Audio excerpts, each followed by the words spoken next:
हर एक पत्नी से 16,108 रानियां थी और जितनी रानियां थी हर पत्नी से लिखा है कि 10-10 पुत्र हुए। अब सोचो 16,108 रानियां और हर रानी से भगवान के 10-10 पुत्र हुए, तो सोचिए कितना बड़ा परमात्मा का परिवार हो गया, भगवान का कितना बड़ा परिवार हुआ। अब क्या पूछना है, भगवान हमेशा एक बात बताएं, अगर अपना बुढ़ापा सही करना चाहता है कोई व्यक्ति जो अभी जवान है, अपना बुढ़ापा सही करना चाहता है, तो अपने बच्चों को सुंदर शिक्षा देनी चाहिए। आजकल स्कूल में टाइम बेल्ट तो लगाए जाते हैं लड़के, लेकिन वहाँ पर ही नहीं सिखाया जाता है कि अपने से बड़े के प्रणाम करो, उनका पाँव छो, उनका आशीर्वाद लो, वहाँ कहीं नमस्ते बस नमस्ते वाला रही। आज तो आएगा गुड मॉर्निंग, बताओ क्या फायदा। भगवान हमारा संस्कार ये है कि परमात्मा स्वयं संकेत दे रहा है कि बच्चों को सिखाना चाहिए अपने से बड़ों को प्रणाम करें। जब स्कूल जाए तो माता पिता और जितने भी जो है अगल बगल के बड़े हों अपने से, उन सबको प्रणाम करके सब बच्चों को स्कूल जाना चाहिए। अपने से बड़ों का आदर करना चाहिए, किसी से उल्टा नहीं बोलना चाहिए, क्योंकि ये सब शिक्षा कोई और नहीं दे सकता।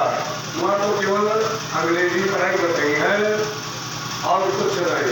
ये सब शिक्षा माता पिता स्वयं अपने बच्चों को अपने घर पर दे, तब तो बुढ़ापा उनका बढ़िया निकलेगा।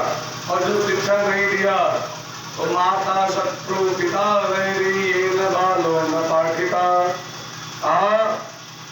माता पिता उसके वैरी है, उसके शत्रु है। किसके?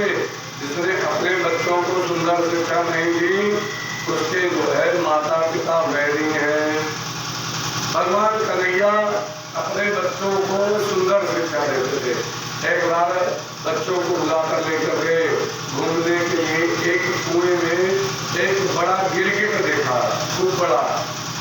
एक बच्चे ने देखा तो दौड़ा दौड़ा, पिताजी क्या? कुएं में बहुत बड़ा गिरगिट है। गिरगिट मतलब गिरगिटान।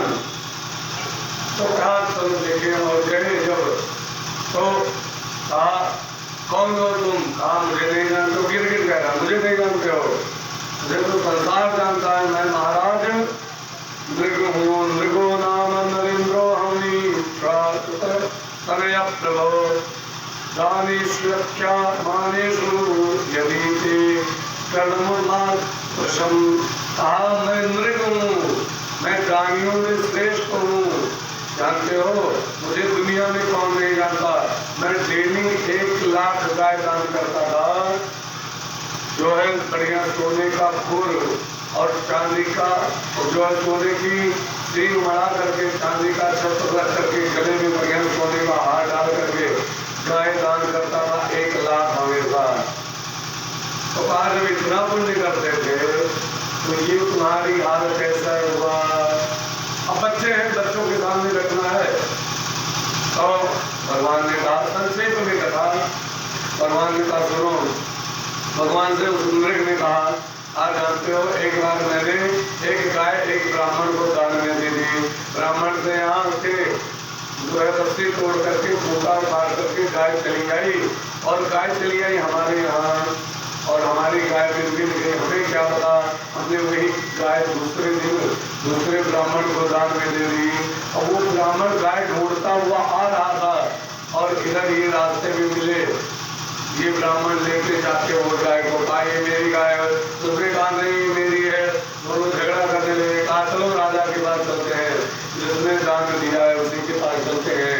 और सब लोग राजा मृग के पास पहुंचे और राजा मृग से कहा महाराज जी हमारी गाय है। उसने कहा कल हमें दी थी, आज हमें दी है। दोनों झगड़ने लगे। राजा मृग ने दोनों को समझाया, लेकिन दोनों झगड़ा करते रहे और छुड़ाया राजा मृग ने। अंत में दोनों क्रोधित होकर के वहां से गाय छोड़ करके चले गए। इसी कारण से मुझे गिरगिट योनि प्राप्त हुई। आप बच्चों से देखा, ये ब्राह्मण का अपमान करने का, भले ही इन्होंने अपमान नहीं किया, लेकिन ब्राह्मण के अपमान करने का फल है इसको गिरगिट की योनि प्राप्त हुई। कितना पुण्य करने वाला राजा था, और जो हमेशा अपमान करते हैं उनका क्या हाल होगा। ये बच्चों को शिक्षा दे रहे हैं, बच्चों कभी भी ब्राह्मणों का अपमान मत करना, नहीं तो हम जो है हमारे कुल का नाश भी हो सकता है। क्योंकि भगवान अंतर्यामी है, जानते थे कि आगे होने वाला यही है। तो भगवान ने बड़ी सुंदर शिक्षा दी। और उसके पश्चात भगवान ने एक लीला और की। भगवान ने जानते हैं क्या लीला की। और सुबह जल्दी उठते, बच्चों को जल्दी उठाते ब्रह्म मुहूर्त में, और बच्चों से कसरत इत्यादि करवाते, पूजा पाठ करना, ये सब जो है बच्चों को जब शिक्षा देंगे तब बच्चे माता पिता का कहना मानते हैं। नहीं तो बच्चे माता पिता का फिर कहना नहीं माना तो आगे चल करके वही माता पिता परेशान होते हैं। तो कहते हैं हमारा बच्चा बिगड़ गया। बच्चा बिगड़ता किससे है? माता पिता शासन नहीं देते हैं। इसी कारण एक बार भगवान ने एक और लीला की। एक बार भगवान गन्ना चुग रहे थे, गन्ना छील करके खाते ना, अपने ये कहा जाता है चूहे, तो गन्ना चुग रहे थे। अचानक भगवान ने खींचा गन्ने को, अचानक भगवान ने गन्ने को जोर से खींचा। भगवान की उंगली में उंगली कट गई, चीर लग गई भगवान की उंगली में, और उंगली से उनके रक्त गिरने लगा, रक्त गिरने लगा। तो जैसे जो है सत्यभामा ने देखा, अब भगवान की उंगली से रक्त गिरने लगा, फिर दौड़ करके सत्यभामा कपड़ा खोजने लगी भगवान के बांधने के लिए। एक संत ने लिखा बड़ा सुंदर कि शोक सत्यभामा की ओर रुक्मिणी रोई धाये, बांधन को पट खोजती पटरानी कुलाए। सत्यभामा ने शोक किया और रुक्मिणी रोने लगी कपड़ा बांधने के लिए, खोजने लगी कि कोई उंगली पर कपड़ा बांध दे, पुराना कपड़ा। लेकिन वहीं पर द्रौपदी जी थी। द्रौपदी जी ने पता क्या किया, तब लगी द्रौपदी देख लो जब यदुवीर उंगली बांधन को तुरंत चीरो अपनो चीर। उंगली पर बांधने के लिए अपनी बढ़िया सबसे कीमती साड़ी बनारसी खूब सुंदर उसमें नंग लगे हुए थे, सब चीर करके भगवान की उंगली पर बांधी। जैसे उंगली पर बांधी ऐसे जो है बाकी रानियां कपड़ा लेकर के आए, प्रभु उंगली पर बांध के कहा आप क्या बांधोगी? उंगली पर तो बांध दिया द्रौपदी ने। अब द्रौपदी का ये प्रेम देख करके भगवान ने कहा ये तुमने अपनी बढ़िया रेशमी साड़ी इतनी कीमती फाड़ दी उंगली के बांधने के लिए, अरे कोई पुराना कपड़ा भी बांध दिया जाता। तो द्रौपदी कहने लगे तो प्यारे घनश्याम जो काम आवे आपके, तो काढ़ दो नसों को, अपनी नसों को निकाल करके दे दो। काढ़ दो नसों को, ये तो रेशम के धागे हैं, वो धागे हैं अभागे जो बढ़े नहीं आगे। वो धागे अभागे हैं जो आगे नहीं बढ़े। क्यों? क्योंकि वो धागे अभागे हैं, जो ये धागे हैं अभागे जो बढ़े नहीं आगे, भाग उन्हीं के जागे, नाथ चीर पर जो लागे हैं। वो धागे अभागे हैं। अच्छा जब साड़ी मारी जाए तो वहाँ बीच में धागा तो है, और वही धागा कुछ यार नहीं है, कुछ बाहर नहीं है, सफेद बाटी। तो वही द्रौपदी जी कह रही है कि वो धागे हैं अभागे जो साड़ी में ही रह गए, वो धागे अभागे हैं। वो धागे हैं अभागे जो बढ़े नहीं आगे, भाग उन्हीं के जागे, नाथ चीर पर जो लागे हैं। तो है तो साड़ी, कहा ये साधारण साड़ी है, धागे है साधारण, इनका कौन मोल करे, ना दुल्हन के जोड़े ना दुल्हा के पागे हैं, ना दुल्हन का जोड़ा है ना दुल्हा के पागे हैं, पगड़ी है। तो कहा अभी आपने भाड़ा ठीक नहीं दिया था, सुनो प्रभु मैंने नहीं भाड़ा। तो आता कहा ये खुद फाट गया। क्या कैसे फट गया? क्या जानते हो? आपकी उंगली पर चीर जो लगी हुई थी उसे जैसे देखा धागों ने, चीर देख के अधीर हुए भागे ही नाथ, स्वयं चीर छोड़ भागे हैं। चीर का मतलब होता है एक साड़ी, एक चीर का मतलब जो कटा हुआ है भगवान की उंगली। तो कहा ये धागे हैं। अब चीर देख के अधीर अर्थात उंगली की चीर देख करके अधीर हो गए। धागे ही नाथ स्वयं चीर छोड़ भागे, ये धागे ही अपना चीर छोड़ करके भागे हैं और वो जा करके उंगली पर लगे हैं। फिर कहा वो धागे हैं अब आगे जो बढ़े नहीं आगे, आग उन्हीं के जागे नाथ चीर पर जो लागे, उन्हीं का भाग्य जगह जो चीर पर लगे। फिर द्रौपदी जी कहने लगे तो ये अपने आप फटी है, मेरी इच्छा से नहीं फटी है, आपकी उंगली का घाव देख करके फट गई। तो फिर कहने लगी सुनो क्या?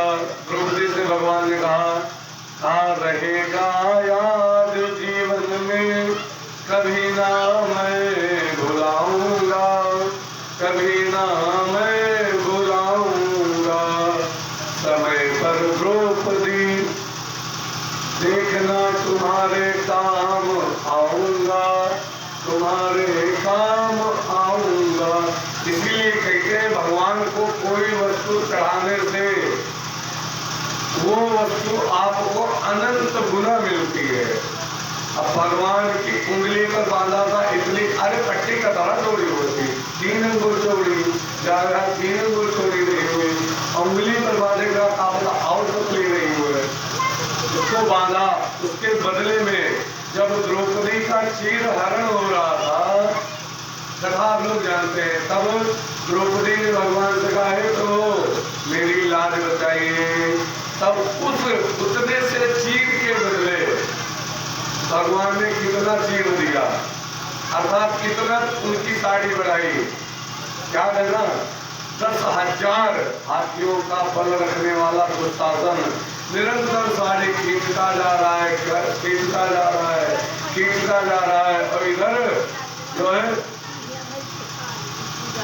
द्रौपदी की जो चीर है अर्थात साड़ी है वो खत्म होने का नाम नहीं ले रही है।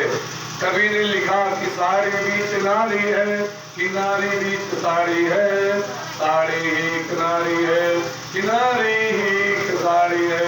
ये साड़ी में नारी है कि नारी में साड़ी है कुछ पता नहीं लग रहा है क्या? ये कुछ समझ नहीं आ रहा है राजू? हिला देंगे। बोले वृंदावन बिहारी लाल की, राधे रानी की, श्रीमद् भागवत महापुराण की। तो सोचो भगवान को चढ़ाया इतना सा चीर और उसके बदले में भगवान अनंत गुना साड़ी बढ़ा दिए। तो इसीलिए है भगवान को अगर थोड़ा सा चढ़ाएंगे कुछ भी तो उसके बदले में भगवान अनंत गुना देता है। लेकिन हमें लगता नहीं भगवान देता दौड़ना, लेकिन नहीं, भगवान चाहे जैसे भी बहाने से देगा, चाहे व्यापार में उन्नति होगी, चाहे आपके जो है किसी भी प्रकार से आपका जो है बढ़ोतरी होगा, चाहे जो है नौकरी में तनख्वाह बढ़ जाए, चाहे ऊपर से कमाई हो, उसकी कमाई जरूर होती है। और इसीलिए भगवान को अर्पण करने का विधान है। अच्छा भगवान नित्य नवीन लीला करते, तो एक लीला सुनते हुए उसके बाद हम लोग सुदामा जी की कथा में प्रवेश करेंगे। एक बार भगवान ने एक और लीला करी। भगवान है नारद जी के, नारद जी हैं भगवान के मन, और भगवान को जब कोई लीला करनी होती है तो नारद जी को बुला लेते हैं। नारद जी आए और सत्यभामा जो थी, सत्यभामा भगवान से प्रेम बहुत करती थी। एक दिन नारद जी आए, नारद जी ने कहा देवी आज्ञा, अगर जो कुछ दान करो, जो सबसे प्रिय वस्तु है वो दान कर दो, तो अगले जन्म में पुनः आपको वही मिलेगी। अब सत्यभामा कहने लगी सबसे प्रिय खजाने में क्या दे देगा, खजाने से भी कुछ प्रिय हो। अब सुनो, हमारे पिताजी ने दहेज में श्यामंतक मणि दी थी, वो ले लीजिए। नहीं, वो भी उससे भी कोई प्रिय वस्तु है, विचार करो। उससे प्रिय तो हमारे पति देव हैं भगवान। हाँ, जो दान होगी अगले जन्म में वो मिलेंगे। ठीक है।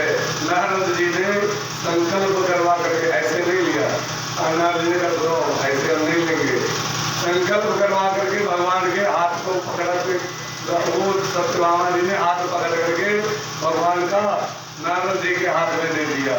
अब ये लीला भगवान की। और नारद जी हाथ पकड़ कर लेकर चल दिए। अब भगवान के जितने रूप थे 16,108 महलों में, वो सब भगवान के साथ ले चल दिए, उसी में समाहित होकर के। अब क्या पूछ रहा है, अब हर जगह भगवान गया, सब रानियां सोचने लगी भगवान कहाँ गए, कहाँ गए, कहाँ गए। तो देखा सत्यभामा के महल से नारद जी पकड़ करके ले जा रहे हैं। आप क्यों ले जा रहे हो हमारे पति देव को? कहा सुनो, इनको सत्यभामा जी ने दान में दे दिया। अब सब लोग लड़ने लगे सत्यभामा जी ने, खाली तुम्हार पति थोड़े न रहे, काहे दान दियो, हम सबके भी पति थे, हमसे पूछ करके दान देना चाहिए था। मेरा कोई नारद जी कहीं अगले जन्म में फिर मिलेंगे, तो ऐसे हम दान दे दिए, बहुत बड़ी गलती की। अब सब लोग उनको बोले हम क्या करें, हम तो अपने अगले जन्म में भगवान को पाने के लिए दान दे दिए थे। अच्छा, ये सत्यभामा जानते हो कौन है? सत्यभामा स्वयं पृथ्वी का अवतार है। और लेकर के चल दिए नारद जी, जंगल में लेकर पहुंच गए, और जितनी रानियां थी पीछे पीछे भगवान के चल रही। और नारद जी एक बरगद के पेड़ के नीचे जाकर के बैठे, वहीं पर भगवान को बैठा दिया। हाँ, अब ये हमारे जो है चेला बन गए हैं, अब ये जो हम कहेंगे वही करेंगे। तो ठीक है, इनको छुड़ाने के लिए हम क्या करें? इनको छुड़ाने के लिए जानते हो आपको क्या करना पड़ेगा? क्या करना पड़ेगा?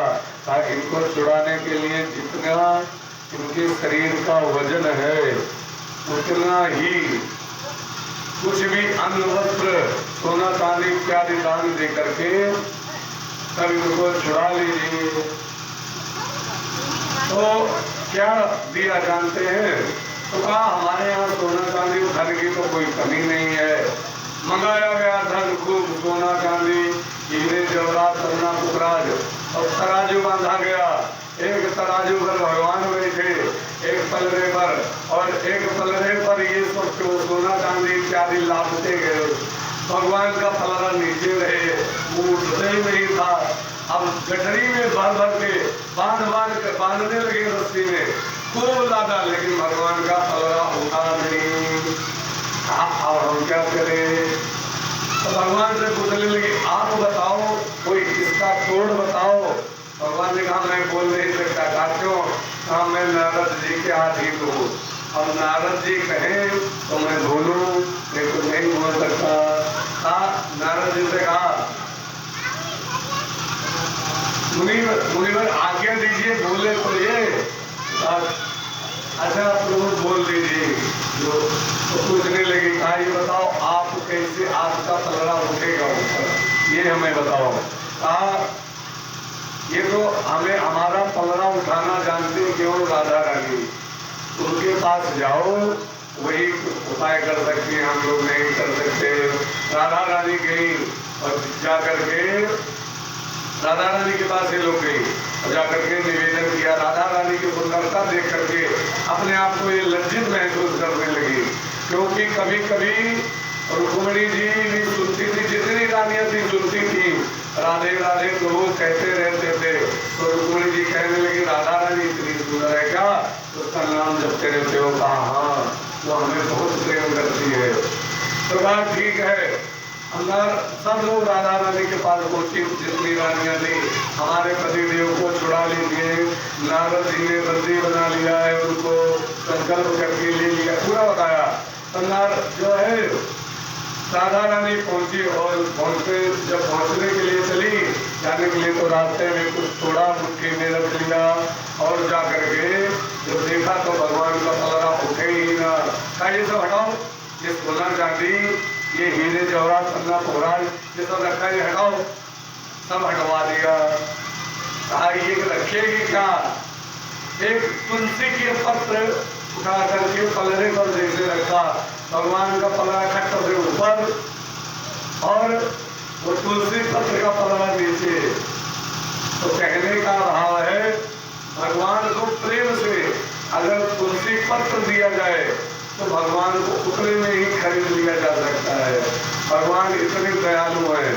तो एक ये लीला हुई। एक लीला और छोटी सी, भगवान ने एक बार एक लीला और की। भगवान अचानक पेट दर्द करने लगा, कहने लगे मेरा पेट बहुत जोर दर्द कर रहा है, क्या करें? नारद जी आ गए। नारद जी भगवान के मन जितनी, तो नारद जी ने पूछा प्रभु क्यों दर्द कर रहा है, क्या करे? आप वैद्य को बुलाए, कहा नहीं वैद्य को नहीं बुलाना है। तथा क्या करें? कहा अगर कोई मेरा भक्त अपना चरण धो करके मुझे दे दे और मैं वो पी लूं तो मेरा पेट दर्द सही हो जाए। अब जितनी रानियां थी सबसे कहने लगी नारद जी चरण धो करके दे दीजिए। नहीं, हम भगवान को चरण धो करके अपना देंगे, चरणामृत। अरे दे दिया तो हमें नरक में जाना है, ऐसा थोड़ा नाम कर सकते हैं। फिर दूसरी रानी से पूछा, सब लोगों ने मना कर दिया।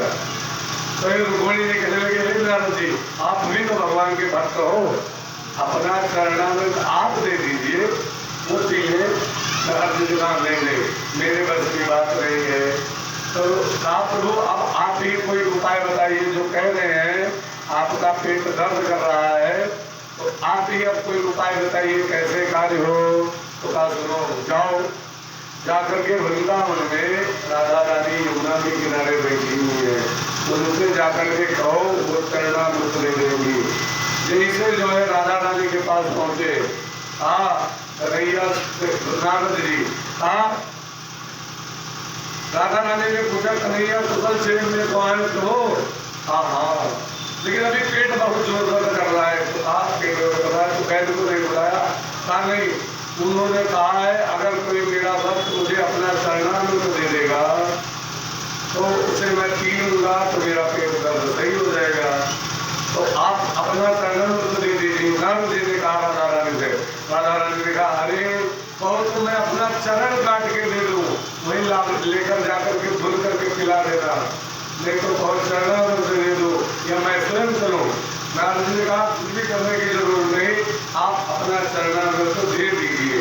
चरण धुल करके नारद जी राधा रानी का चरणामृत लाए, भगवान ने पान किया और पान करने के बाद कहने कहा अब मेरा पेट दर्द सही हो गया। अच्छा सोचो, तो नारद जी और रुक्मिणी इत्यादि रानियों से भगवान कहने लगे सुनो, तुम लोगों को डर था कि नरक में जाऊंगी, लेकिन राधा रानी से पूछा था नारद जी कि आपको नरक जाने का डर तो नहीं है? राधा रानी ने कहा सुनो, मेरा कन्हैया ठीक रहे, चाहे मैं नरक में जाऊं चाहे स्वर्ग में जाऊं, उससे मतलब नहीं है, लेकिन मेरा कन्हैया ठीक रहना चाहिए, ले जाओ चरणामृत। तो कहा ऐसा प्रेम करती है राधा रानी मुझसे, इसीलिए मैं निरंतर राधा राधा जपता रहता हूँ। इसीलिए एक संत ने कहा है राधे राधे जपते चलो आएंगे बिहारी,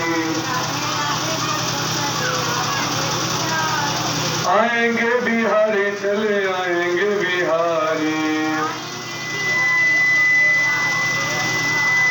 राधे राधे जपते चलो आएंगे बिहारी। बोलिए वृंदावन बिहारी लाल की, राधे रानी की। अच्छा, फिर इस प्रकार ये कथा हुई। उसके बाद कहा सुखदेव स्वामी जी राजा परीक्षित से बता रहे हैं भगवान अनेक प्रकार की लीलाएं की भगवान ने, समस्त लीलाओं को कह पाना 7 दिन में संभव नहीं है। केवल मुख्य मुख्य संक्षेप में जो कुछ भी कथाएं हो पाती है। आज सुखदेव स्वामी जी राजा परीक्षित से कह रहे हैं कृष्ण से सखा कश्चित् ब्राह्मणो ब्रह्मवित्तमः विरक्त इंद्रियार्थेषु प्रशांतात्मा जितेन्द्रियः। कृष्ण से सखा कश्चित्, कृष्ण के सखा है कौन? ब्राह्मणो ब्रह्मवित्तमः, ब्राह्मण और ब्रह्म में उत्तम। एक होता है ब्राह्मण, एक होता है ब्रह्म को जानने वाला। हमने कहा था जन्मना जायते शुद्धो कर्मण्यो उच्यते, वेद पाठ भवेत विप्रा ब्रह्म जानाति ब्राह्मणा। स्मृति में ऐसा लिखा हुआ है मनुस्मृति में कि अगर जब बालक का ब्राह्मण के घर में ही क्यों ना हो जन्म हुआ, तो जब तक जनेऊ ना हुआ उसका तब तक वो शूद्र के समान होता है, और जब उसका जनेऊ हो गया तब वो द्विज हो गया, और अगर उसने वेद पाठ किया तो वो विप्र हुआ, और अगर उसने ब्रह्म को जान लिया तब जाकर के वो ब्राह्मण बनता है। ब्रह्म जाना भी ब्राह्मण है।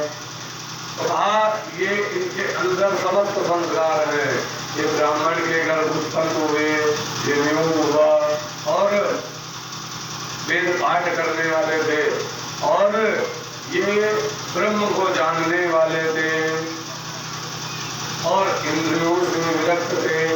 विरक्त इंद्रियार्थेषु, इंद्रियों को बताया था 10 इंद्रियां हैं हमारे शरीर में, और उन इंद्रियों के ऊपर मन का आधिपत्य है।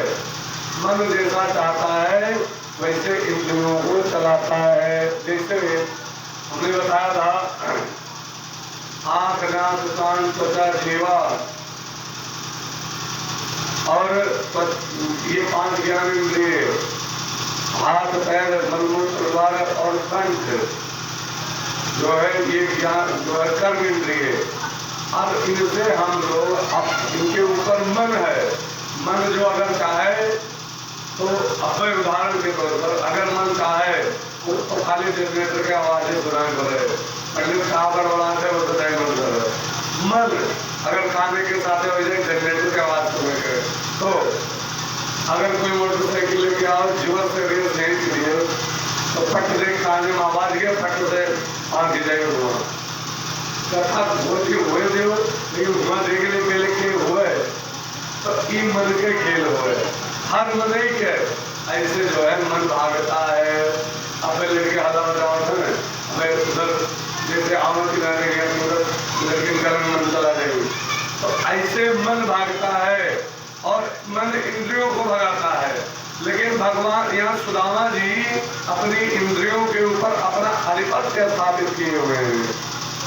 वो अपने इंद्रियों के मालिक हैं। हम लोग अपनी इंद्रियों के मालिक नहीं हैं, हम लोग गुलाम हैं इंद्रियों के। जैसे और इंद्रियों का गुलाम, उसको बार बार जन्म मरण में आना पड़ता है, पक्का है जो इंद्रियों का गुलाम है।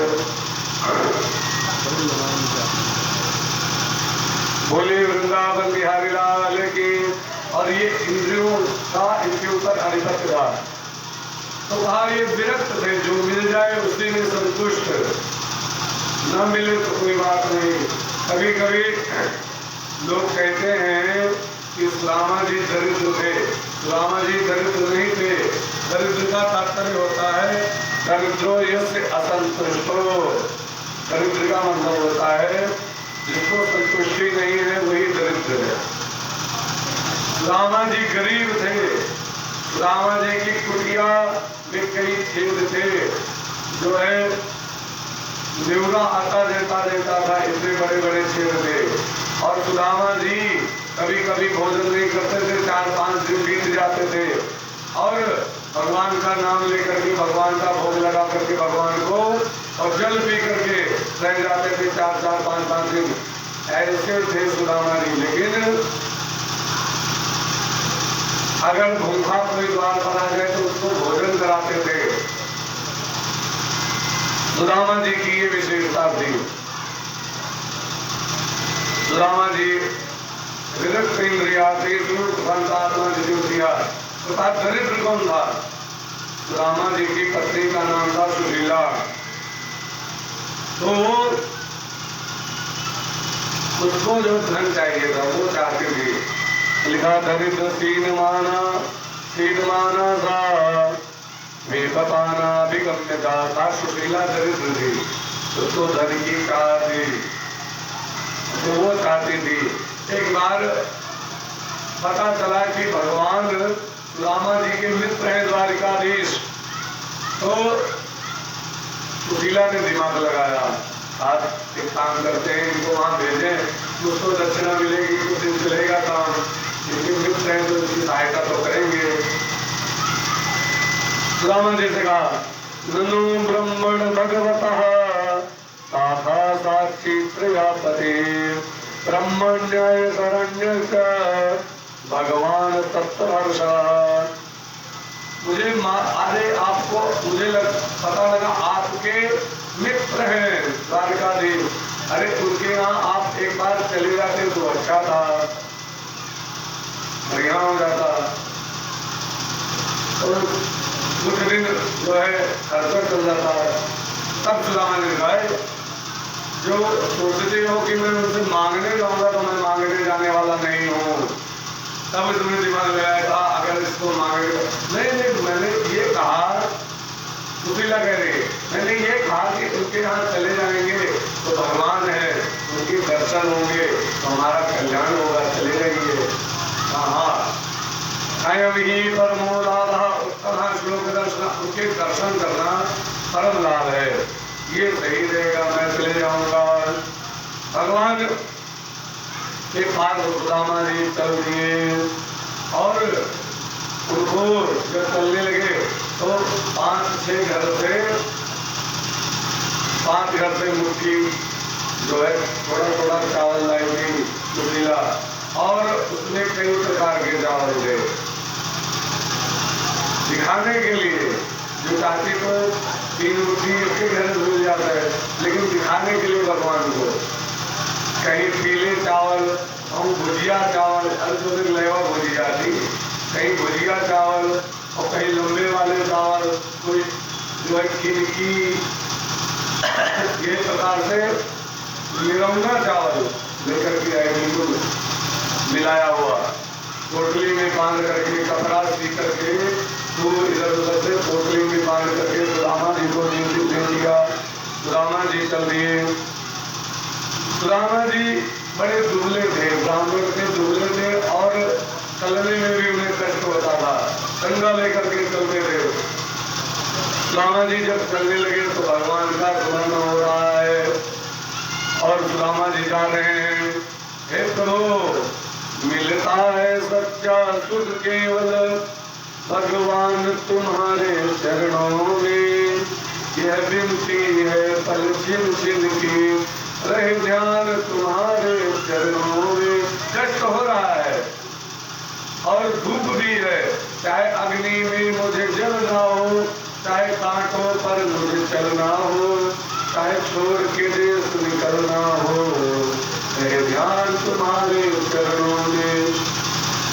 पूरा भगवान है प्रभु, इतनी कृपा बनाए रखना, इतनी कृपा सांवरे बनाए रखना, मरते दम तक चरणों में लगाए रखना। ये निवेदन कर रहे हैं प्रभु, मरते दम तक आप अपने चरणों में मिला ध्यान लगाए रहना, ऐसा निवेदन करते हुए सुदामा जी गा रहे हैं। चलते चलते रात हो गई, एक नदी के किनारे पहुंचे सुदामा जी अब रात हो गई। जो नौका चलाने वाला था, नाई चलाने वाला था, केवट वो अपने घर चला गया, नाई उस पार थी। सुदामा जी के पार बुलाया, अरे कोई है भैया, मुझे उधर पार कर देगा, जोर से आवाज लगाई सुदामा जी ने। तो कोई था नहीं, बोले था, फिर बोले अरे कोई है भैया, मुझे उधर पार कर देगा।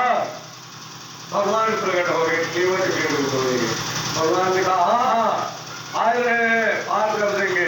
भगवान नाव लेकर के आए और सुदामा जी को बैठाया, बैठा करके उस पार लेकर चले गए और जा करके उस पार छोड़ा। केवट ने कहा कुछ कछु उतराई तो दोगे? मेरे पास उतराई कुछ नहीं है देने के लिए तुझे, मैं तुझे खूब आशीर्वाद देता हूँ, तेरी कमाई खूब हो, धन धान्य से परिपूर्ण रहे। ठीक है, आप ब्राह्मण है, आपका आशीर्वाद बहुत है, कोई बात नहीं, आप देशों को वैसे पार उतार देते हैं। सुदामा जी एक मोटे से पेड़ के नीचे जाकर बैठे कि अब रात हो गई है, रात में चलना ठीक नहीं है, और उसे टकाए वहीं पर सो गए। भगवान ने गरुड़ को आदेश दिया, सुदामा जी खूब चले हैं, थके हुए हैं, एक काम करो उनको ले आओ, ला करके द्वारकापुरी में छोड़ दो। सुदामा जी को गरुड़ ने अपनी पीठ पर ऐसे बैठाया, सुदामा जी को पता ही नहीं चला नींद में, और गरुड़ ला करके द्वारकापुरी में छोड़ दिया। अब सुबह जब सुदामा जी की आंख खुली तो देखा, यहाँ तो मुझे तो लग रहा था मैं पेड़ के नीचे सो जाता, लेकिन पीछे खंभा है, तो क्या पता खंभे के पीछे, खंभे के पास में सोया हूँ, मुझे मालूम नहीं लग रहा है, मैं खंभे के पास सोया था, खंभे का टेक लगा करके मुझे पेड़ लग रहा था।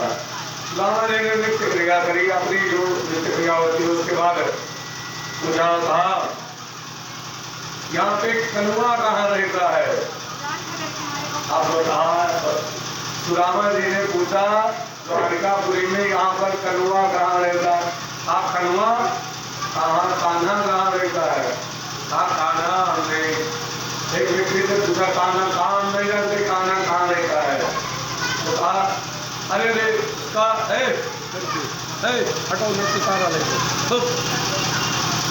जानते हो कहाँ रहता है? कहाँ रहता है? आप उसका जानते शुद्ध नाम क्या है? आप उसका विशुद्ध नाम जानते हैं? उसका विशुद्ध नाम है श्री कृष्ण। अच्छा, अरे हमारे महाराज का नाम ले रहे हो? हमारे महाराज का नाम ले रहे, उससे पहले जानते हैं कितने विश्लेषण लगाए जाते हैं, कितने विश्लेषण लगाए जाते हैं। श्री श्री 1008 श्री अनंत श्री समलंकृत छत्रपति राजमूर्ति धर्म चक्रवर्ती सर्व सर्वेश्वर सर्व स्वतंत्र स्वतंत्र गो विप्र प्रतिपालक विश्ववंद्य श्री श्री महाराजाधिराज द्वारिकाधीश्वर श्री कृष्ण चंद्र जी सरकार। अरे राम राम राम, मेरे को इतना बड़ा नाम नहीं आता है, बस उसका घर कहाँ है तुम्हारे राजा का जो नाम लिया है? और सुदामा जी तो बोल नहीं पाए इतना बड़ा नाम, जो नाम लिया है जिस राजा का, उसका घर कहाँ है? आज इन लाइन से जितने महल दिखाई दे रहे हैं ये सब उसी के हैं। अब सुदामा जी भी बड़े विचित्र, भगवान की इच्छा देखो, रुक्मिणी जी का जो महल था सबसे पहले था, वहीं पर सुदामा जी पहुंच गए। आजकल तो बड़ी नौटंकी होती सुदामा चरित्र, ये आवाज सुदामा करे वाले बड़ी नौटंकी करते हैं, हम तो नहीं चाहिए करो गिरिए करिए उठिए लगियाला ये सब कुछ भाग रहा नहीं, ये लोग खाली नौटंकी कर रहे हैं। सुदामा जी परम भक्त थे, इसलिए हम जल्दी कहीं सुदामा जी को नहीं बुलाते थे कि भाई कथा हो जाए सबसे अच्छा है। वो सुदामा चरित्र करवाना, सुदामा जी की अवहेलना करवाना है। सुदामा जी भिक्षा मांगते थे, अर्थात शिक्षा दी उसके बदले में जो मिल जाए। और हमारे गल्लू को मंडल लिया बोले वृंदावन बिहारी लाल की। तो इसीलिए सुदामा जी प्रेम से गए और जाकर के द्वारपालों से कहा, द्वारपालो यहाँ जाकर के भगवान से बता दो उसका मित्र आया है। अच्छा देखो, भगवान भी द्वारपालों ने ढकेला नहीं, ना कुछ उल्टा बोला है, क्योंकि भगवान के द्वारपाल है और भगवान के द्वारपाल कभी टेढ़ा नहीं बोलते हैं और ना किसी को ढकेलते हैं। ये सब जो सुदामा चरित्र में आजकल होता है कि द्वारपाल ने सुदामा जी को ढकेला, सुदामा जी गिर गए, ये सब सही नहीं है। द्वारपालों से सुदामा जी ने केवल कहा जाकर के बता दो सुदामा आया है। अब गांव का नाम छोड़ो, बस केवल जाकर के सुदामा बता देना आपका मित्र सुदामा आया है, बस और जो है पहुंच गए सुदामा जी। सुदामा जी ने कहा जाकर के बता दो। अब वो गया, वो हुलिया का वर्णन कर रहा है कि सुदामा जी का हुलिया कैसा है, अर्थात सुदामा जी देखने में कैसे लग रहे हैं। नरोत्तम दास जी ने लिखा, शीस पगाना जगतन में प्रभु जाने को जाय, बसे के ही ग्राम धोती फटी सी लटी दुपटी अरु पाय उपाहन की नहीं काम, द्वार खड़ो द्विज दुर्बल रहो चक्र सो वसु अधिरामा, पूछत दीन दयाल तुराम, बतावत आपन नाम सुराम। जैसे भगवान कहा, हे प्रभु शीश पगा, अर्थात सिर पर पगड़ी नहीं है। पहले के लोग पगड़ी बांधते थे। शीश पगा, सिर पर पगड़ी नहीं है, ना जगह तन में, शरीर पर कुर्ता भी नहीं है, और कौन से गांव से आए ये भी नहीं जानते। प्रभु जाने को जाए बसे के ग्रामा, धोती फटी हुई है उनकी, लटी दुपटी जैसे सुकुर में आ जाती तो किया श्रीकुर के बिल्कुल हो जाती, लट हो जाते लट की तरह। तो लटी दुपटी और पाए उपाहन की नहीं दाना, उनका पांव में कोई चप्पल खड़ाव इत्यादि कुछ नहीं है। एक द्वार पर एक जो है ब्राह्मण खड़ा है, दुर्बल ब्राह्मण, और वो आपके की तरफ देख रहा है, आपका नाम पूछ रहा है, दीन दयाल का नाम, अपना नाम क्या बता रहा है, सुदामा। जैसे भगवान ने सुना सुदामा, जैसे भगवान दौड़े दौड़े सिंहासन से उठे, दौड़े दौड़े आए, उनका जो उत्तरीय वस्त्र था ऊपर का अनोखा वो जमीन पर गिर गया, और भगवान दौड़े दौड़े आए। जिसने जो है नौकर थे सब भगवान के पीछे पीछे दौड़े, जिसने दास दिया थी, तो सब लोग सोच रहे कि आज भगवान दौड़ क्यों रहे हैं। दौड़े दौड़े के सुदामा जी को पकड़ करके अपने गले से लगा लिया, और जैसे दौड़े दौड़े पहुंचे उस सुदामा जी को अपने गले से लगाया। सुदामा जी बड़े प्रसन्न हुए अपने गले से। अच्छा, आज के समय में यही से कहा जाता है कि सुदामा और कृष्ण की मित्रता का मिसाल दिया जाता है। आज के समय में कोई एक मित्र सेठ हुए और एक बेचारा उसके खबरों में सही से हुए, तो सेठ पहचाने मित्र का बने। हाँ, बात बताओ, जैसे एक मित्र सेठ है और एक बेचारे के छपरों ठीक से ढंग से नहीं है, गरीब है, एक जो पैसे वाला है, तो पैसे वाला गरीब को पहचानेगा नहीं पहचानेगा। क्यों? इनका हम अपन मित्र बनेंगे तो हमारी बेइज्जती हो जाएगी। आज के समय में ये हाल है मित्रों का। लेकिन परमात्मा जो है सुदामा जी को गले से लगाया बड़े प्रेम से, और गले से लगा करके सुदामा जी को हाथ पकड़ करके लाए, अपने सिंहासन पर बैठा दिया, और सिंहासन पर बैठाया, स्वयं नीचे बैठ गए सुदामा जी के चरणों के पास, और रुक्मणी से कहा, रुक्मणी जाओ जल लेकर के आओ। रुक्मणी जी भी सोचने लगी ये कौन सी हस्ती आई है। सूरज आते थे, चंद्रमा आता था, ब्रह्मा विष्णु महेश आते थे, सब भगवान को प्रणाम करते थे। ये पता नहीं कौन सी हस्ती आ गई है कि इतने फटे पुराने हाल में, और भगवान ने ला करके सीधे सिंहासन पर अपने बैठा दिया, स्वयं नीचे बैठ गए, और मुझे कह रहे हैं जल लाने के लिए। दौड़ी दौड़ी गई रुक्मिणी जी जल लेकर के लाने के लिए। तब तक भगवान ने सुदामा जी का चरण पकड़ा और जैसे नीचे हाथ फेरा तालू में, तो भगवान की उंगलियां कट गई। तो किसी ने पूछा क्यों कट गई? क्योंकि सुदामा जी के पैरों में कांटे लगे हुए थे। भगवान जानते हैं कितने कोमल है। सबसे कोमल होता है कमल, और कमल से भी कोमल है कमला, अर्थात माता लक्ष्मी। माता लक्ष्मी कोमल है तभी कमल के ऊपर बैठी है, और लक्ष्मी जी से भी कोमल है उनके कर कमल, अर्थात उनका हाथ लक्ष्मी जी से भी कोमल है। और लक्ष्मी जी जब भगवान के चरणों को चापती है, अर्थात दबाती है, तो मेरे प्रभु के चरणों में लालिमा आ जाती है।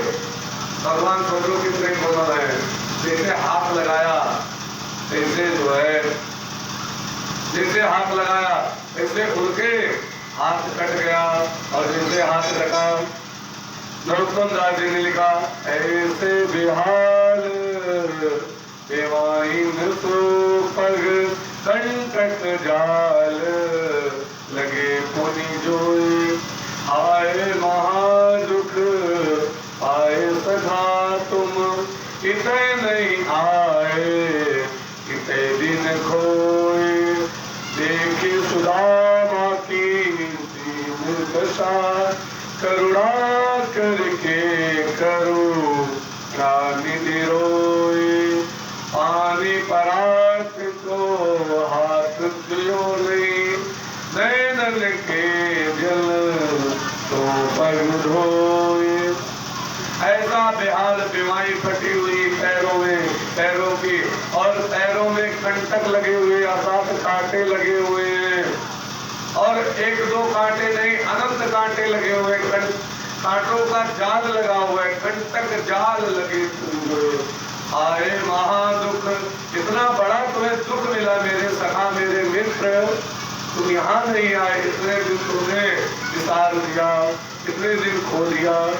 आए महादुख पाए सखा तुम, इतने नहीं आए कितने दिन खोए। और सुदामा का हाल देख करके, देखे सुदामा की दीन दशा, करुणा करके करुणा निधि रोए। भगवान इतना रोए, इतना रोए, इतना रोए कि सुदामा रुक्मिणी जी पानी की परात लाई थी, रख दिया था चरणों के नीचे, लेकिन भगवान की आंखों से आंसुओं की धार इतनी निकली कि भगवान सुदामा जी का चरण भगवान की आंसुओं से ही धुल गया। मैं पानी परात को हाथ छुओ नहीं, केवल नैनों से, आंखों से, नैनन के जल तो पर धोए। भगवान सुदामा जी का ये हाल देख करके रोते जा रहे, इतना जो है आंखों से आंसू गिरे कि सुदामा जी का चरण धुल गया। और भगवान ने सुदामा जी का चरण पकड़ा, तो जितने कांटे लगे थे सुई लगा करके समस्त कांटे निकाले। सुदामा जी को दर्द हो जब कांटे निकाले, तो सुदामा जी जो है जैसे दर्द हो जैसे वो कहें श्री कृष्ण श्री कृष्ण। और यहाँ दर्द पर एक बात बताए थे कि अभ्यास बनाना चाहिए, और खास करके पुराना ने कोई यथार्थ बात बताई है, खास करके पुरानिया बने का अभ्यास बनाना चाहिए। जब उठो तो कमर दर्द हो थी, घुटन दर्द हुई तो कहो अरे राम हो, चलो ठीक है। बोले का ठीक कहा तो अरे राम हो, अरे राम कहा ठीक है, पप्पा कहा मैं ठीक है, अरे पप्पा हो गए, आय दादा हो रहा इधर आएंगे, अरे राम हो।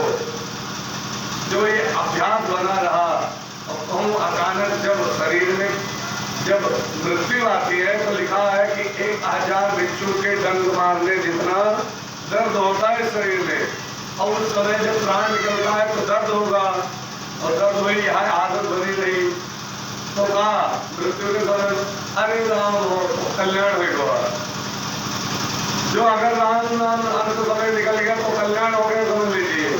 अरे राम हो जैसे कहा और मृत्यु हो गई। जन्म जन्म मुनि जतन कराई, अंत राम कही आवत नाई। ये भगवान के भक्त ने सुनाए, अरे श्री कृष्ण श्री कृष्ण श्री कृष्ण जैसे निकाले, और निकाल करके समस्त कांटों को भगवान के चरणों में बढ़िया लेप बनाया, मलहम जिसको कहते हैं, और लेप बना करके वो भगवान के तालू में छाप करके रुई लगा करके कपड़ा बांध दिया। और इस प्रकार भगवान ने सुदामा जी की सेवा करी और अपना खड़ाऊ दे दिया भगवान ने, और कहा इसको कई लोग मेरे मित्र। अब सुदामा जी को लेकर के आए और बैठे,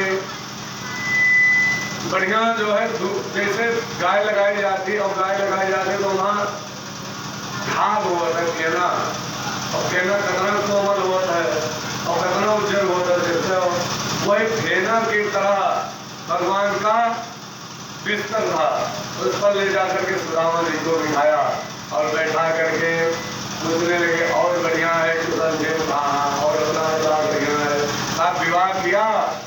हाँ हाँ, सुदामा जी का विवाह कर लिया। आप बड़े दुष्ट हो, मुझे विवाह में नहीं बुलाया, कैसे मित्रता है? तो कन्हैया से पूछा तुमने विवाह किया? कहा तो तुमने भी तो नहीं बुलाया मुझे। तो ठीक है, हमारा तुम्हारा हिसाब बराबर है, न तुमने बुलाया न मुझे मैंने बुलाया। ठीक, अच्छा ये बताओ कितने दिन बाद आए हो? मेरी भाभी ने मेरे लिए कुछ दिया है और जैसे ब्राह्मण जी ने देखा जैसे वो जो अपनी पोटली छुपाने लगे, इतना बड़ा राजा, इतना बड़ा ये महापुरुष, उसको सारे दिया है कचरू पत्थर जो है। रुक्मणी जी बुलाने आगे भोजन करिए, चल करके भोजन करने के लिए पहुंचे और भोजन छप्परों प्रकार के व्यंजन, लेकिन भगवान कहते सुदामा जी तो पहले आप ग्रहण करिए तब हम खाएंगे। तो कहा नहीं, अतिथि देवो हो, आप कोई बात नहीं, लेकिन आप पहले खाओ। मैंने आजकल एक थोड़े कहावत बनाए लेंगे कि मुल्हान के कहावत हुए, जानतो का कहावत बनाए नहीं, दाल बनायो भात बनायो और बनायो बढ़िया, ठाकुर जी के भोग लगायो खाए लियो अपना, चाँप दिखो झपना और ठाकुर जी के भोग लगाओ खाए लियो अपना। चाहे तो कहा था नहीं, जान लो काहे भगवान के भोग लगाया जाता है, जैसे आज जान लो काहे भोग लगाया। जैसे एक पिता के 5 पुत्र हैं और 5 पुत्र को दे कौन रहा है, पिता ही ला करके कोई वस्तु दे, मानो 5 पुत्रों के लिए मिठाई ले आया पिता और ला करके दे दिया कि ये सब खा लो, सब लोग एक ले लो। लेकिन उसमें एक पुत्र आता है, कहता है पिताजी लो पहले आप खाए लो, तब हम खाए, करीबन खाए लो। तो पिता खाता तो नहीं है, लेकिन वो प्रसन्न हो जाता है कि ये बेटा मुझे प्रेम करता है, मुझे अर्पण किया, मुझे दिया, तो इसीलिए पिता और प्रेम करने लगता है उससे। यही कारण है। तो हम लोगों को भोजन कौन देता है? कौन देता है? जानते हैं, भगवान देते हैं, और भगवान है परम पिता, और जो भगवान भोजन देते हैं। हरिओम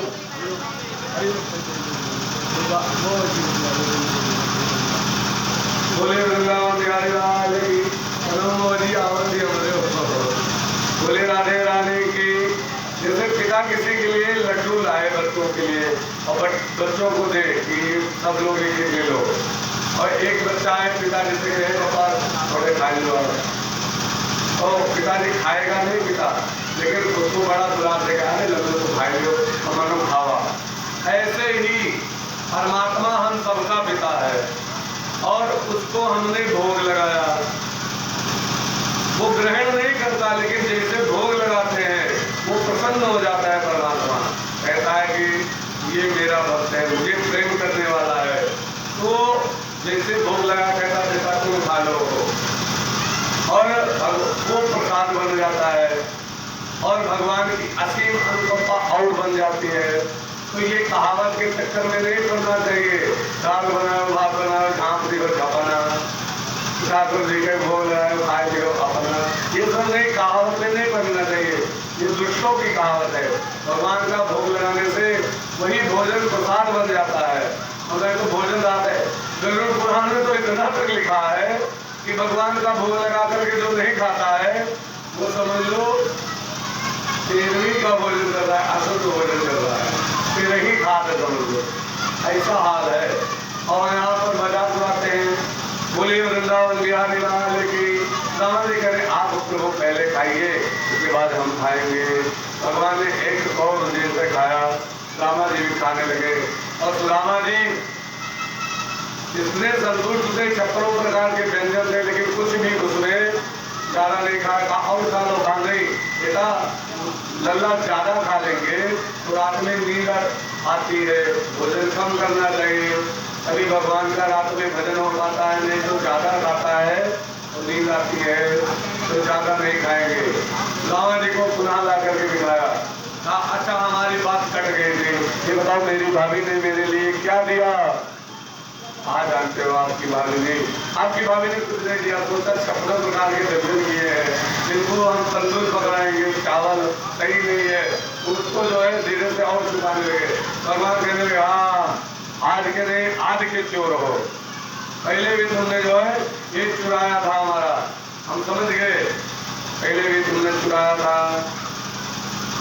चना जो खाया था। लोग कहते हैं, ध्यान दीजिए, सब लोग कहते हैं कि भगवान कृष्ण श्राप देना सुनाना था कि गरीब हो जाओ, लेकिन ना भगवान ने श्राप नहीं दिया था। मैंने कहा ना कि चना तो खाए देना, भगवान कहना जाओ तू जो है गरीब हो जाओ, ये नहीं था। यथार्थ बात ये थी, एक ब्राह्मणी थी, उसने चना भिगोया रात में और चोर आया, चने को चोरी करके चला गया और ब्राह्मणी ने दे दिया श्राप। पड़ोस का चोर था, जब पता लगा चने को श्राप मिल गया कि चने को जो खाएगा वो गरीब हो जाएगा। अब जो दोनों काम के सामान नहीं होता है उसका दान कहीं दे नहीं। अक्सर